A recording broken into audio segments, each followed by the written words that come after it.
Woi, jangan kena tipu. Begini rupa gel usus yang tulen. Gel usus ni memang power, tapi jangan guna lebih. Sama ada kau muda, tengah umur, atau tua. Kalau kau ada masalah macam ni, berak keras tak keluar, tak berak berhari-hari, jongkok setengah jam pun tak habis berak, makan banyak tapi berak sikit, perut besar dan sakit, kuat kentut, mulut busuk, muka pucat, tak ada selera makan, susah nak berak sikit, atau dah cuba ubat lama pun tak sembuh, pakai gel usus, masih ada peluang. Kilang dah buka saluran beli yang senang, tak ada orang tengah naikkan harga, 3 kotak dapat harga 2 digit, murah gila, sembelit.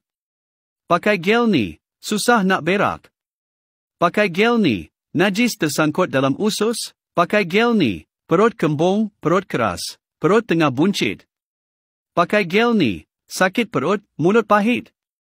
Pakai gel ni, sembelit lama, rosak usus berulang kali. Tetap pakai gel ni, kawan-kawan yang sembelit. Nasib baik jumpa video ni. Orang lain pakai 4 kali sehari. Gel usus kami cuma sekali sehari. Orang lain beli dari orang tengah. Kami terus dari kilang. Hantar sampai rumah. Kami mengaku. 1. Jual barang tulen. 2. Tak main tipu. 3. Tak buat iklan palsu. Berak keras, susah nak berak. Pakai gel usus. Jarang berak, sakit anus lepas berak. Pakai gel usus. Berak berbentuk bola. Rasa tersumbat kat lubang dubur. Pakai gel usus. Beli hari ni. Dapat diskaun terus dari kilang. Jangan lepaskan peluang. Klik link bawah untuk beli. Untuk pastikan kawan-kawan yang sembelit tak kena tipu, kami buka saluran beli rasmi. Terus dari kilang, semua orang mampu. Ramai orang tak cuba gel usus.